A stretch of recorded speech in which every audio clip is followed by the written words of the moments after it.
Escândalo na CPMI do INSS. Deputado Van Hatten desmascara um esquema milionário que roubava aposentados, viúvas e até pessoas já falecidas. Aviões de 3 milhões de reais comprados por quem recebia auxílio emergencial, carretas para enchentes pagas com dinheiro roubado.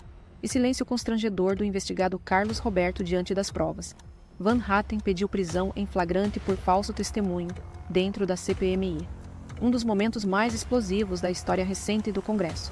Além disso, em uma entrevista para a revista Oeste, Van Hatten esclarece que a CPMI do INSS não é apenas uma investigação qualquer, mas a maior chance de revelar um esquema bilionário que lesou aposentados, viúvas e pensionistas em todo o Brasil.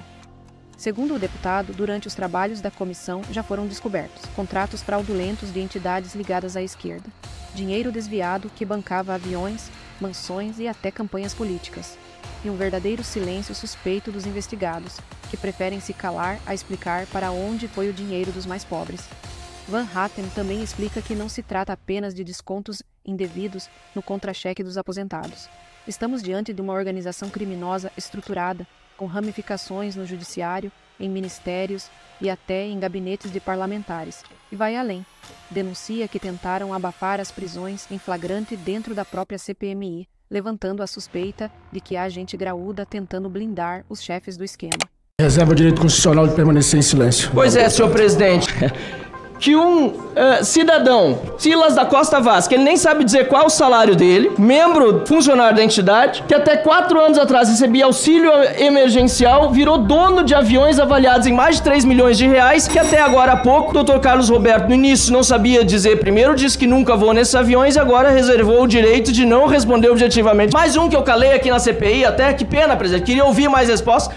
Nós ouvimos muitos depoimentos aqui já. E é difícil definir qual surpreende mais. Mas esse aqui, honestamente, está sério candidato, senhor Carlos Roberto, a ser o mais incrível de todos. Porque a gente viu o senhor aqui apresentando um vídeo, inclusive, no início dessa nossa reunião, falando das coisas positivas que a Conafer faz Brasil afora. E eu começo me perguntando por aí, assim, pergunto ao senhor, porque o senhor mostrou coisas das quais muitas provavelmente são verdadeiras e acontecem com prestação de serviço, mas eu pergunto ao senhor se o senhor acha que justifica prestar um serviço ao público com um dinheiro que hoje sabemos, pelo menos em parte, foi havido ilegalmente pela Confederação. Assim, pelo menos, diz a Polícia Federal. O senhor acha que justifica? A gente não comunga da mesma opinião da Polícia Federal. O senhor acha que justifica sim ou não? O senhor não comunga da opinião da Polícia Federal em relação a quê? Eu não concordo com o seu sim ou não, nobre deputado. Ok, mas o senhor está dizendo que o dinheiro... É muito pouco para responder a sua pergunta. 100% do dinheiro havido pela Conafer foi lícito, é isso que o senhor está dizendo? O que não foi lícito foi reparado, que foi haver reclamação. Só o que foi reclamado foi reparado. Não posso dizer que o outro não foi lícito se não houve reclamação, nobre deputado. Sabe o que é, senhor Carlos Roberto? Eu tenho aqui uma lista, e são milhares de gaúchos que foram afetados. Será que foi os gaúchos que a gente enviou 12 carretas na enchente? A dona Lourdes de Veranópolis... Que a Conafer enviou 12 carretas ao Rio Grande do Sul? Senhor Carlos Roberto, se o senhor acha que enviar enchente, enviar carreta... Silêncio, por favor. Com dinheiro roubado de aposentado é algo que se justifica... O senhor está muito enganado. Porque nós, gaúchos, agradecemos a solidariedade de todo o Brasil. Mas receber solidariedade com dinheiro roubado é absurdo. Então, se o senhor acha que justifica roubar dinheiro de alguém para depois mandar como forma de amenizar a dor de quem está sofrendo na enchente, aí o senhor está debochando do sofrimento do gaúcho. Aí me afeta, senhor presidente. Então, vamos voltar aqui à condição amena, porque eu não gostei desse comentário. Eu tô aqui falando do seu Ari de Não Me Toque, tô falando da dona Cirdes de Harmonia, tô falando da Erna de Westfália, do Nelson de Teutônia, tô falando do Adão de Campestre Serra, poderia falar do cidadão de Birubá, de 15 de novembro, de tantos municípios, Nova Candelária, Cândido Godói, municípios do Rio Grande do Sul, Cerro Branco, em que houve pessoas que reclamaram às autoridades competentes e fizeram BOs da Polícia Civil contra os descontos feitos sem autorização pela Conafer, senhor presidente. E aí eu pergunto, indo além dessa pergunta que pelo visto é retórica, porque o presidente Carlos Roberto, investigado pela Polícia Federal, não quer dar uma resposta objetiva. O senhor disse que durante o período da pandemia o senhor não poderia encontrar 100 pedidos de autorização porque o senhor tinha que buscar as bases. Essa informação confere, senhor Carlos Roberto? Eu me reservo o direito constitucional de ficar em silêncio. Não, mas o senhor disse antes que é porque não pôde buscar nas bases. Eu me reservo o direito constitucional de ficar em silêncio. Sabe por que o senhor quer ficar em silêncio? O senhor mentiu antes. Senhor presidente, o ACT de 2017, na letra D, diz o seguinte, eu só não sei qual é o inciso, mas depois aqui a assessoria já me... No inciso 2 diz o seguinte, que é obrigação da CONAFER manter as autorizações, as exclusões, as desistências de autorizações assinadas pelos associados e a documentação que lhe é correlata, arquivada em sua sede. Ele não tinha que buscar nas bases. Esses documentos estavam todos na sede, de acordo com a ACT, era obrigação dele manter na sede. Então, se ele não mandou esses 100 ACTs, enquanto o relator aqui já denunciou que 50 mil novas associações foram mandadas para o INSS, mas 100 ele não conseguiu juntar para mandar para o INSS quando a fiscalização bateu na porta dele. Porque durante a pandemia teria que buscar nas bases. É mentira, senhor presidente. Por isso reservou o direito de ficar em silêncio agora. Só que ele se contradisse. Eu gostaria que Vossa Excelência anotasse bem isso, porque no início, e dele a chance de se corrigir então, mas no início ele disse que teve que buscar nas bases. É mentira, porque o ACT manda ele guardar na sede. E aí eu queria saber se o senhor tem relação com o senhor André Fidelis, senhor Carlos Roberto. Me reserva o direito constitucional de permanecer em silêncio. Mas eu acho que pro relator o senhor disse que não tinha. E eu queria saber se o senhor conhece essa foto aqui. Já foi respondido. Não, mas pode responder de novo. Sim, foi no ato de criação. Você é na fundação de 2011, quando sim, o ministro era Carlos Lupe, depois Carlos Lupe, sim, que senhor. Durante o governo Lula, novamente ministro, recebeu essa camiseta de presidente da CONAFER. Sim, senhor. Né, no seu gabinete. Ou seja, a vinculação é muito clara. E aí a gente vê que o senhor tem na sua roda aí toda a família reunida. São seus irmãos, um inclusive condenado por improbidade administrativa aqui no TRF desde 2013, a gente vê que há uma série de vinculações aqui com empresas, inclusive de pessoas que são ex-funcionários, que são casados com o Cícero, que é o grande lavador de dinheiro, segundo as investigações da Polícia Federal. E o senhor trata aqui como se fosse um grande empreendimento familiar que recebeu mais de 800 milhões de reais do dinheiro roubado dos aposentados, trata como se isso tudo fosse algo lícito, algo bom para a sociedade. Eu fico aqui realmente estupefato, senhor presidente. E nós vimos uma série de rifs aqui chegando do COAF, e eu queria perguntar para o senhor, por que o senhor mandou para o escritório do seu parente, irmão Alexandre Eduardo Ferreira Lopes, 1.050.000 reais entre o dia 1º de julho de 2022 e 30 de junho de 2023. Me reserva o direito constitucional de permanecer em silêncio. Por que não mandou para um escritório de qualquer outro advogado? Por que tinha que ser o seu irmão advogado? Depois eu também gostaria de saber do senhor por que a CONAFER mandou para a empresa Expresso Serviço de Publicidade 11.327.500 reais, empresa de Samuel Crisóstomos do Bonfim Júnior. Por quê? Eu me reservo o direito constitucional de permanecer em silêncio. Pois é engraçado que o senhor criticou as outras entidades, o senhor disse que não são sérias, como a CONAFER, que foram criadas para fraudar. O senhor falou isso no início, em resposta ao relator, viu, senhor relator Alfredo Gaspar? Criticou as outras entidades como se as outras não fossem sérias, mas esse senhor Samuel Crisóstomo, para o qual o senhor mandou 11.327.500 reais, não é nada mais, nada menos do que o irmão da Lucineide, que é diretora da Associação dos Aposentados do Brasil, a AB Dogival, que é uma dessas entidades fantasmas, doutor Alfredo. Então, quer dizer, ele mandou 11 milhões de reais pro Samuel, na sua empresa de publicidade. O Samuel vem a ser nada mais, nada menos do que o irmão da Lucineide, que é parte dessa engrenagem, e é por isso que a entidade investigada em fraudes no INSS, ou seja, a CONAFER, foi ligada a outra associação com 28 milhões de reais em descontos.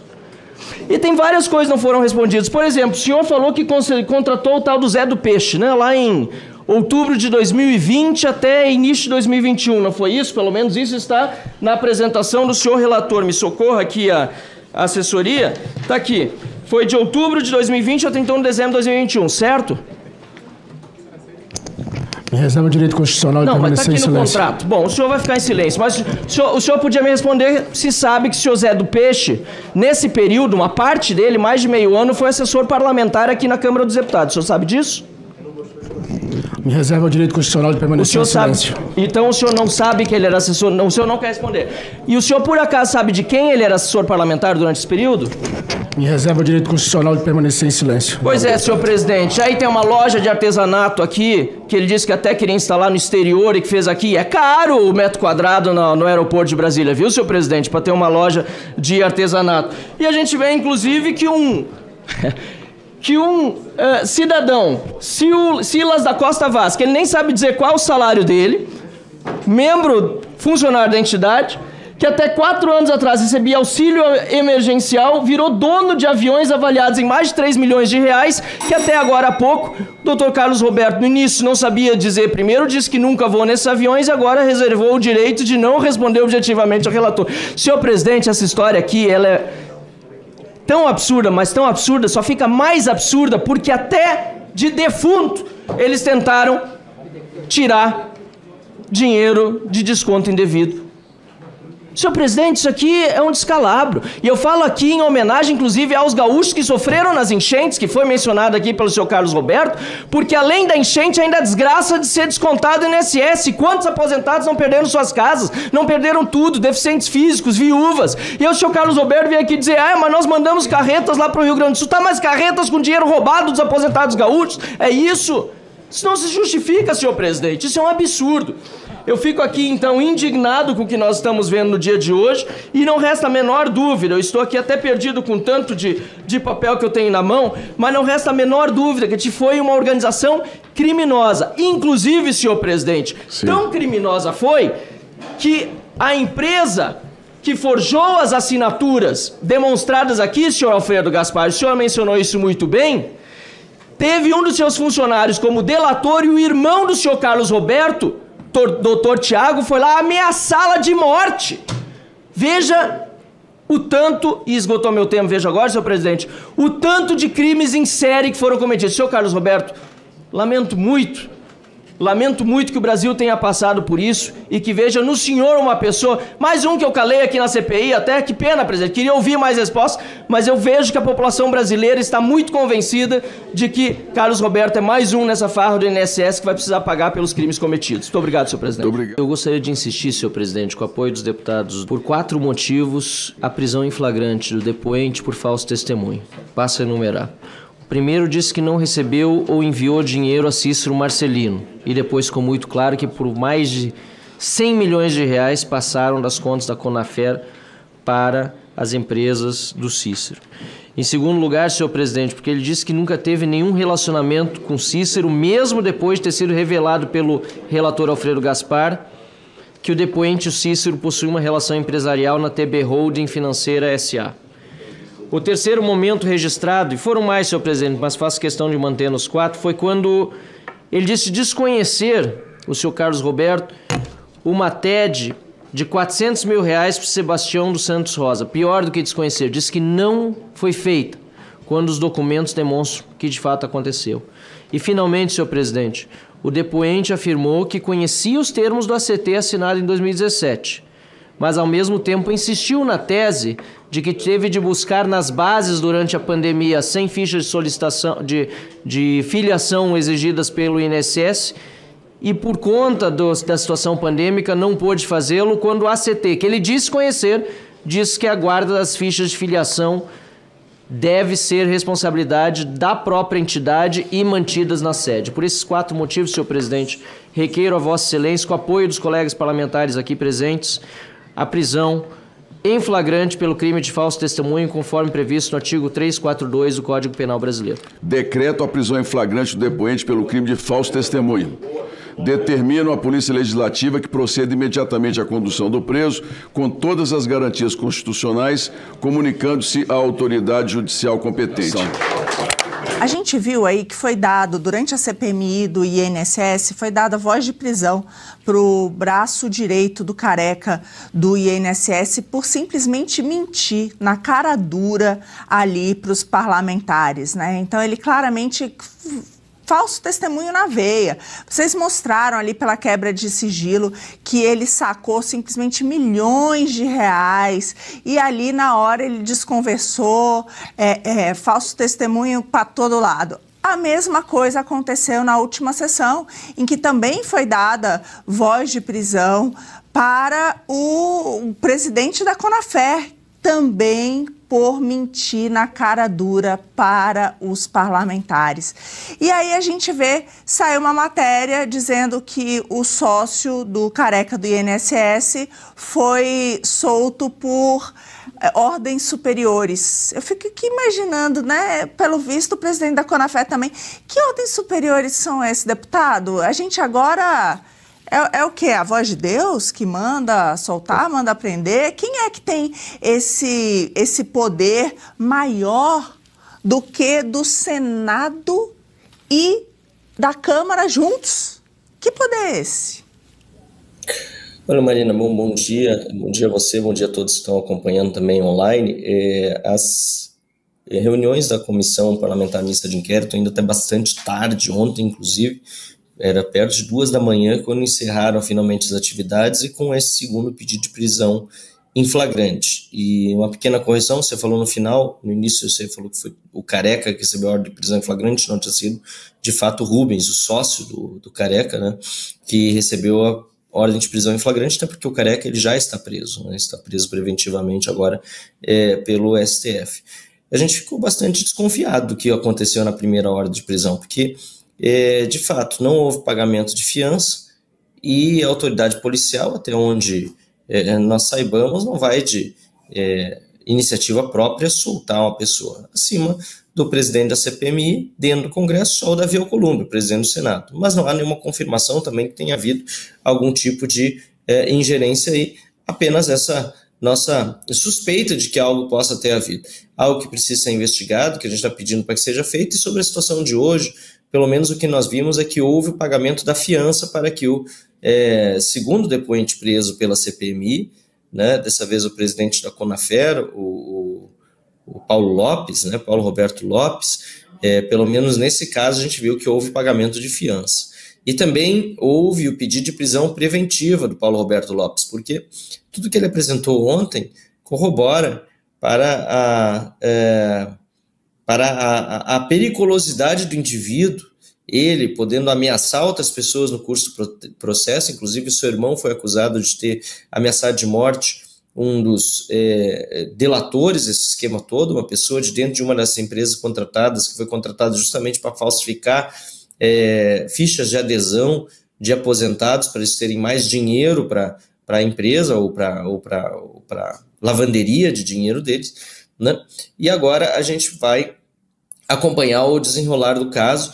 Afinal de contas, esperamos que o ministro André Mendonça aceite pedido de prisão preventiva, que será lavrado hoje pelo deputado Alfredo Gaspar e submetido à deliberação do colegiado na próxima quinta-feira.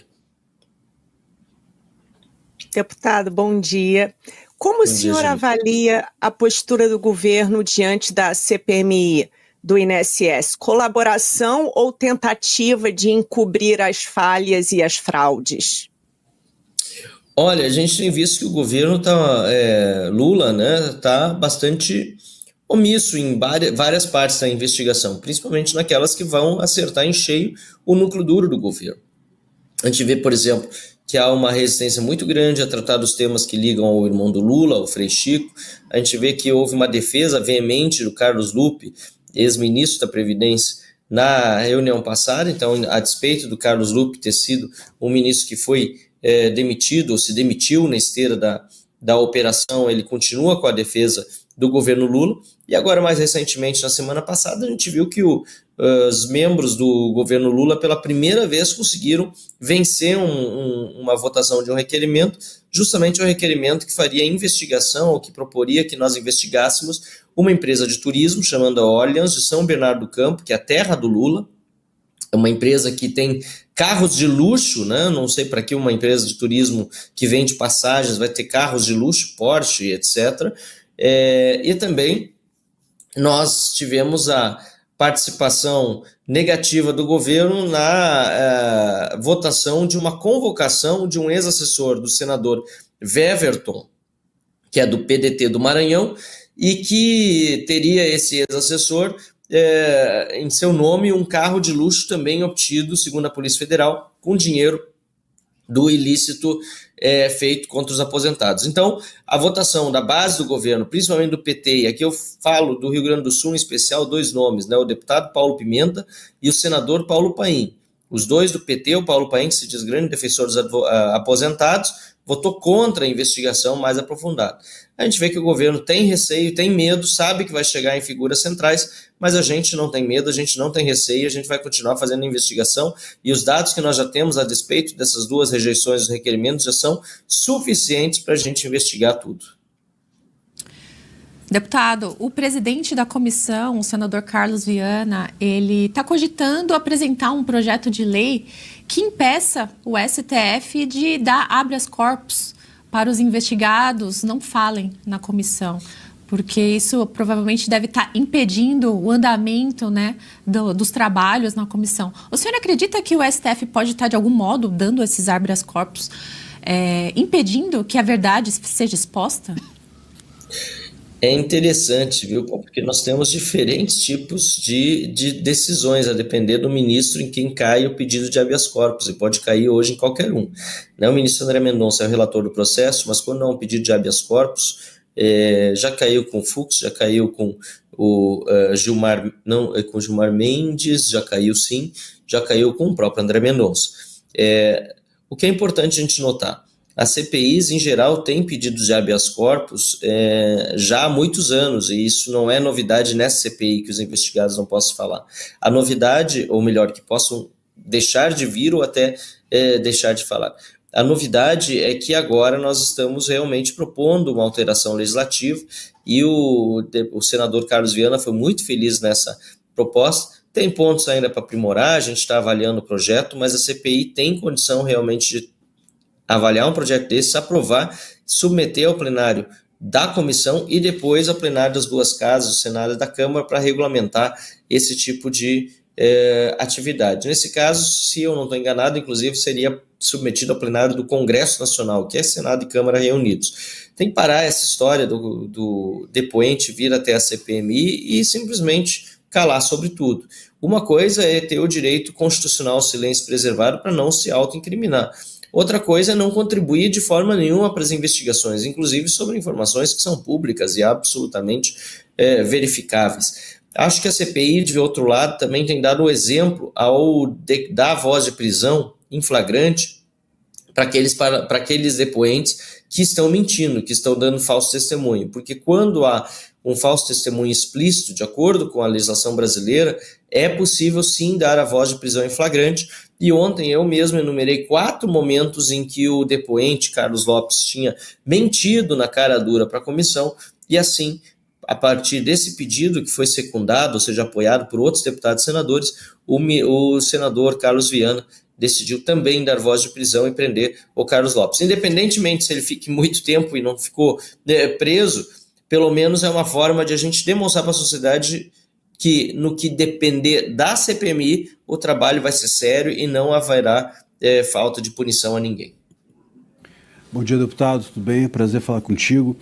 Olha, até pegando o gancho dessa pergunta da Paula sobre a questão de depoentes que vão lá e não falam, né, ou que têm habeas corpus que permitem que eles não falem, eu tenho usado muito até a sua inquirição contra, em relação ao Nelson Williams, o advogado, como exemplo de como isso pode ser contornado. Porque ele foi lá para não falar e você falou por ele, né, com fatos, com pesquisa, com perguntas muito precisas, demonstrando a relação dele com um sócio que ele dizia não conhecer ou preferiu não responder, e um sócio que tinha a ver com, tinha sido preso, salvo engano, por lavar dinheiro e etc. Quer dizer, é também um trabalho, eu queria um pouco que o senhor desenvolvesse isso, também é um trabalho estratégico por parte dos parlamentares de driblarem essas dificuldades e fazerem a sua pesquisa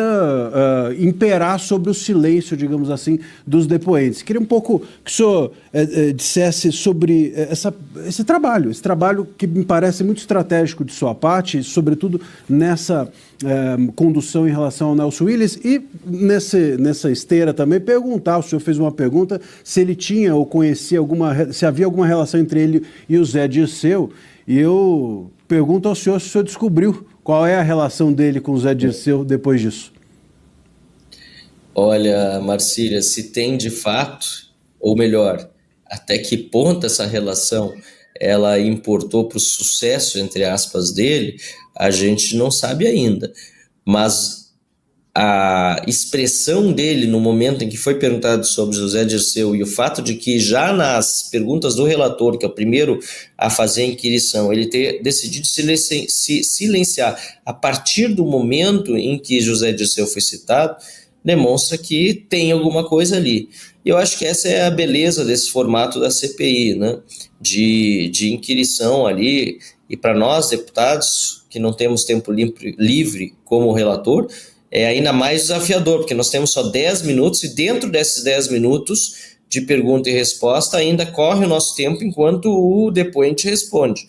Então, se o depoente tentar começar a enrolar para poder tirar o nosso tempo de pergunta, a gente precisa intervir e exigir respostas objetivas. É por isso que muitas vezes eu pergunto sim ou não, porque senão o depoente acaba tirando todo o nosso tempo e a gente não consegue chegar até o fim da história que a gente está querendo contar, porque no fundo também é uma história que a gente conta baseada no quê? Em estudos.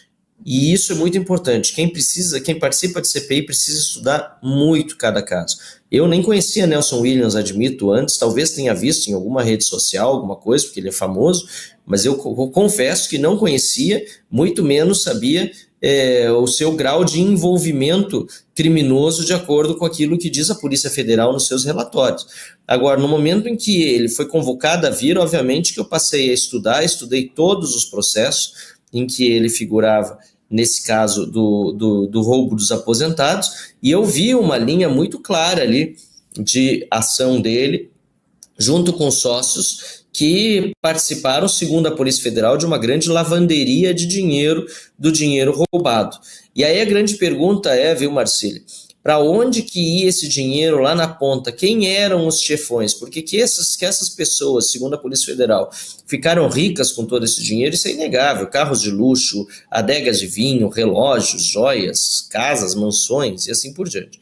Agora, essas pessoas, segundo as investigações que ainda estão em andamento, sacavam dinheiro do caixa do banco, ou tinham quem sacasse por elas e entregavam para outras pessoas. Quem eram? Tinham políticos envolvidos? Quem é que lá na ponta estava recebendo esse dinheiro?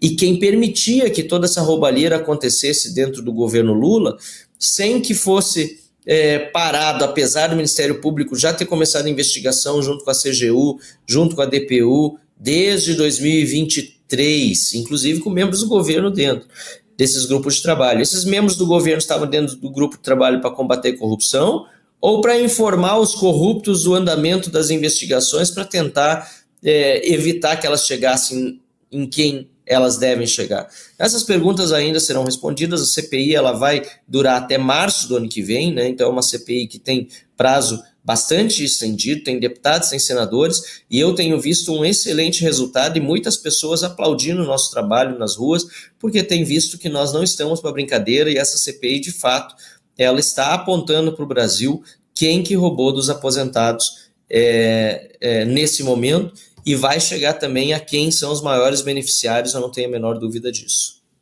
saber, queremos também muitas dessas respostas de perguntas em aberto ainda. Deputado Marcília citou José Dirceu, me lembrei de Gilmar Mendes se declarando também impedido de votar no caso do Antônio Camilo Careca. A gente conversou sobre isso aqui ontem, não entendemos o motivo. Se o senhor souber de algo, pode nos contar também, por favor. Também não sabemos, está em sigilo. Pois é. Que coisa, hein? Uma bela de uma suspeita, né? Uma dúvida do porquê. Mas ontem a gente falava também aqui em Oeste com Elas, deputado, sobre o INSS agora já se aproximando de uma fila de 3 milhões de pessoas à espera de atendimento. Eram 1,5 milhões de pessoas em 2023 na espera e Lula prometeu zerar essa fila. Você disse agora há pouco que o governo Lula é bem omisso e, pelo jeito, mentiroso também, né? O senhor acredita que algum tipo de irregularidade, a princípio, ainda possa estar acontecendo no Instituto? Algum tipo de roubalheira, de desvio, que parece totalmente falido o INSS diante de todas as denúncias? E a CPMI pode ajudar a estrangular mecanismos de roubalheira também daqui para frente? A resposta é bem simples. O governo está tendo de colocar esforços em pagar as vítimas dos roubos, inclusive não tem pago tudo que é roubado. Essa é outra coisa que nós vamos passar a bater muito forte nessa tecla.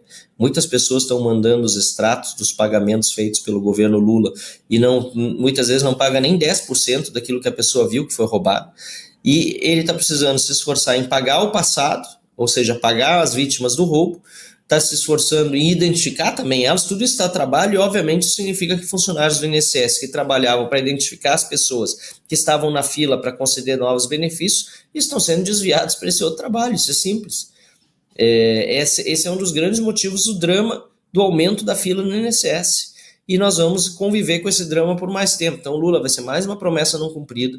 A gente vê que esse trabalho que está sendo feito agora pela CPMI também vai demonstrar onde é que está, quem são as vítimas desse roubo, né, os aposentados que não estão sendo pagos, e esse grande acordão que foi feito em Brasília, acordão espúrio, sem falar com as vítimas, né, só as entidades, OAB, DPU, CGU, STF, decidindo pela população brasileira, foi mais uma dessas malandragens, né, espúrias do governo Lula para tentar resolver o problema com o dinheiro de quem? Do povo, porque em vez de pegar o dinheiro do roubo, que está ali em carros, em mansões, eles estão devolvendo o dinheiro para quem foi roubado, o dinheiro dos nossos impostos, do dinheiro inclusive do INSS que deveria ir para novos benefícios. É um escândalo em todas as suas facetas. Deputado, mudando agora um pouquinho de assunto, a oposição elegeu a anistia como a principal pauta e acabou conseguindo ali uma vitória na urgência do PL da anistia. Depois nós estamos vendo aí várias articulações para transformar a anistia ampla, geral e restrita em um PL da dosimetria. O senhor poderia nos atualizar como que isso está acontecendo aí na Câmara? Já tem algum tipo de proposta ou os rumores que têm circulado? Enfim, se puder nos atualizar a respeito disso. Esse projeto é uma profunda falta de respeito a essas alturas com a oposição e com o povo brasileiro. Dosimetria não é anistia, Marina. Aliás, parabéns pelo teu trabalho em defesa da injustiça cometida contra tantos brasileiros. Tive a oportunidade de gravar com você, inclusive, recentemente. Nós estamos vendo um relator que foi indicado pelo Alexandre de Moraes, ou pelo menos que tem seu total suporte. O Alexandre de Moraes, que já é suposta vítima, investigador, julgador, agora também ele é o relator do projeto da anistia, porque é o que você quer saber de bastidor, é o que todo mundo diz em Brasília. O próprio Paulinho vem dizendo, olha, semana não dá para votar porque o homem está bravo, né, por causa das sanções da esposa dele. Um negócio absurdo. E uma falta de respeito também com a oposição, porque não tem o texto apresentado. Amanhã nós teremos uma reunião da bancada com o relator Paulinho, e aí nós vamos conversar sobre isso. Meu primeiro ponto vai ser esse: olha, nós queremos ver o texto, que não adianta a gente ficar conversando sobre teorias, ainda mais sobre dosimetria, que não é anistia. Não adianta a gente ficar vendo Michel Temer e Aécio Neves recebendo Paulinho da Força e a gente não saber o que é e o que não é esse texto. Acho muito importante, até agora indo para o encerramento, convidar todos os brasileiros aqui de Brasília e quem mais puder vir, para o dia 7 de outubro à tarde, estarem conosco na nossa caminhada aqui que a gente está fazendo a partir das 16 horas em favor da anistia. E essa caminhada vai ser fundamental para que a gente tenha aqui a pressão sobre o Congresso no dia de semana, numa terça-feira, no dia em que estão os deputados e senadores todos aqui, para dizer na semana que vem, alto e bom tom, não queremos dosimetria. Aliás, os próprios presos do 8 de janeiro, a Associação dos Familiares e Vítimas, têm deixado isso bem claro, não querem saber de dosimetria, não querem ficar com essa pecha, que é o que querem colocar nelas, de pessoas condenadas. Não, elas são pessoas inocentes, a maior parte. E quem quebrou alguma coisa já pagou, sem dúvida nenhuma, muito mais do que qualquer outro vândalo já pagou no Brasil. Então, quer dizer, é preciso defender a anistia e depois também a anulação dos processos. E digo mais, vamos precisar buscar ainda reparação para os danos causados a essas pessoas. Deputado, o Conselho de Ética vai abrir, né, um processo contra o senhor. Qual é a sua visão sobre a perseguição política que setores do governo têm feito contra a oposição e figuras independentes? É um absurdo, mais uma vez a gente vê que o Congresso está sendo colocado, enfim, de joelhos perante as vontades do Executivo, que é representado pelo PT e pelo Lula. A esquerda sempre fez esse tipo de obstrução, Júlio, inclusive com atos violentos, e não foi perseguida nunca por isso. Então, eu acho absurdo que a gente esteja sofrendo isso e, sem dúvida nenhuma, vamos trabalhar até o fim para reverter essa tremenda injustiça. Com certeza, a população brasileira tem se demonstrado estar ao nosso lado, tem recebido muita solidariedade, e eu disse para o próprio Hugo Mota, olha, se me punir por 30 dias, pode, aliás, me punir por mais, até me cassar o mandato, não vai ser tão grave quanto aquilo que brasileiros e brasileiras sofreram depois do 8 de janeiro e tantos outros que são censurados, tiveram contas bloqueadas, pessoas que não têm condição de pagar um advogado, que foram julgadas na cadeia. Então eu disse, podem fazer o que quiserem comigo, porque ainda que seja injusto, vai ser menos injusto do que tudo que já cometeram de injustiça contra tantas outras pessoas, e foi por esse motivo que nós fizemos aquela obstrução.